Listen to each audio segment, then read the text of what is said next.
തമിഴ്നാട്ടിൽ സർക്കാർ രൂപീകരണത്തിന് ടി.വി.കെ പിന്തുണയ്ക്കുന്നതിൽ CPI-CPIM തീരുമാനം ഇന്ന്. സഖ്യ സർക്കാർ രൂപീകരിക്കാനുള്ള ആലോചനകളുമായി DMKയും AIDMKയും. DMK-AIDMK സഖ്യം സർക്കാർ രൂപീകരിക്കുകയാണെങ്കിൽ രാജിവെക്കുമെന്ന് ടി.വി.കെ ഭീഷണി മുഴക്കിയിട്ടുണ്ട്.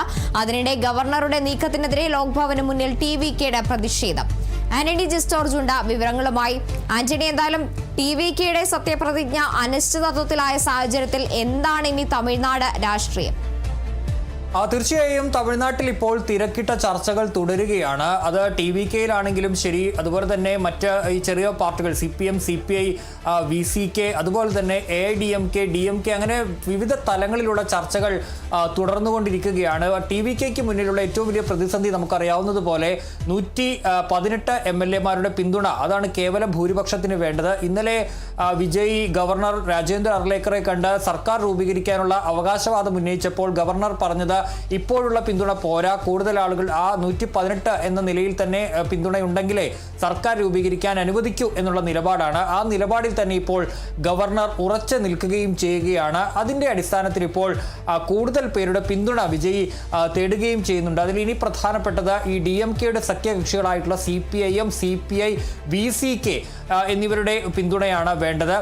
ഇതിൽ ഇവരുടെ CPM-ന്റെയും CPI-യുടെയും സംസ്ഥാന നേതൃയോഗങ്ങൾ ചേരുന്നുണ്ട്. അതിനുശേഷമായിരിക്കും CPI-യുടെയും CPM-ന്റെയും ഒരു തീരുമാനം വരിക എന്നുള്ളതാണ്. മന്ത്രിസ്ഥാനം അടക്കം ഇവർക്ക് നൽകാമെന്നുള്ള വാഗ്ദാനം നിലവിൽ ടി.വി.കെ നൽകിയിട്ടുണ്ട്. പക്ഷേ ഈ DMK സഖ്യത്തിനൊപ്പം ആണ് ഈ നിലവിൽ CPI-യും CPI-യും ഉണ്ടായിരുന്നത്. കഴിഞ്ഞ ദിവസം സ്റ്റാലിൻ ഇരു പാർട്ടി നേതാക്കളെയും വിളിച്ചു വരുത്തി സംസാരിച്ചിരുന്നു. ഏതായാലും ഇങ്ങനെ പലതരത്തിലുള്ള ചർച്ചകൾ നടക്കുന്ന ഒരു സാഹചര്യമാണ് നിലവിലുള്ളത്.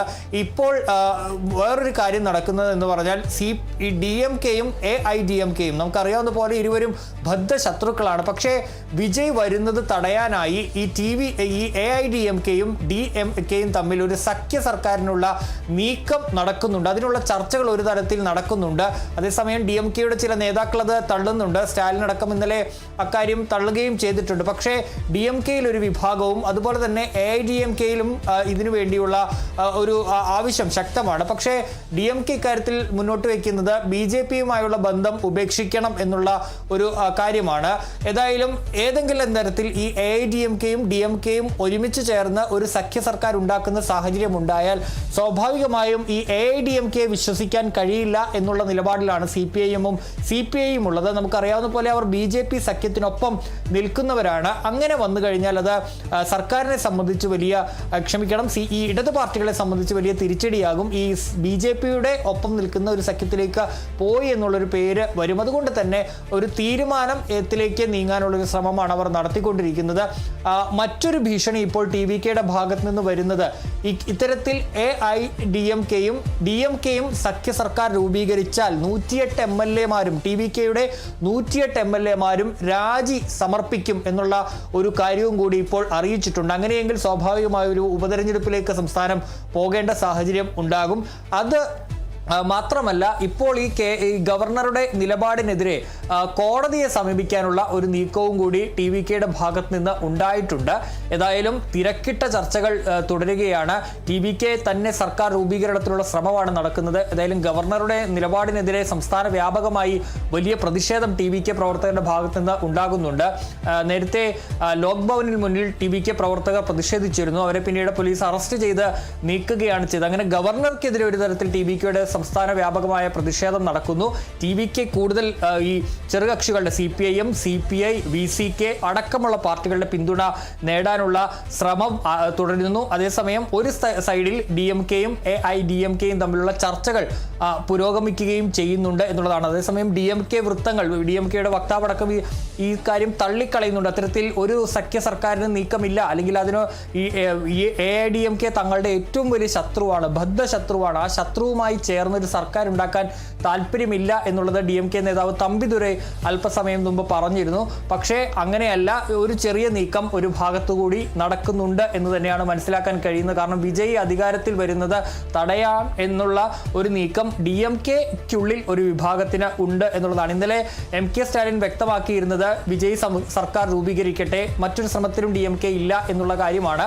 അത്തരത്തിൽ 6 മാസം ടി.വി.കെ സർക്കാരിന്റെ ഒരു പ്രവർത്തനം വിലയിരുത്തിയ ശേഷം മറ്റു കാര്യങ്ങളിലേക്ക് നോക്കാം എന്നുള്ളതാണ് സ്റ്റാലിൻ ഇന്നലെ പറഞ്ഞിരുന്നത്. പക്ഷേ DMK-യുടെ ഉള്ളിൽ ഒരു വിഭാഗം ഇത്തരത്തിൽ ഈ AIDMK-യുമായി ചേർന്ന് സർക്കാർ ഉണ്ടാക്കണമെന്നുള്ള ഒരു ആവശ്യം ഉന്നയിക്കുന്നുണ്ട് എന്നുള്ളതാണ്. അതിൽ സ്റ്റാലിൻ ഒഴികെ മറ്റ് 2 പുതിയ അധികാര കേന്ദ്രങ്ങളാണ് ഇതിന് പിന്നിൽ, അല്ലെങ്കിൽ ഈ സമ്മർദ്ദത്തിന് പിന്നിൽ എന്നുള്ളതാണ് മനസ്സിലാക്കാൻ കഴിയുന്ന ഒരു കാര്യമെന്ന് പറയുന്നത്. ഏതായാലും തിരക്കിട്ട ചർച്ചകൾ ഇപ്പോൾ തമിഴ്നാട്ടിൽ തുടരുകയാണ്.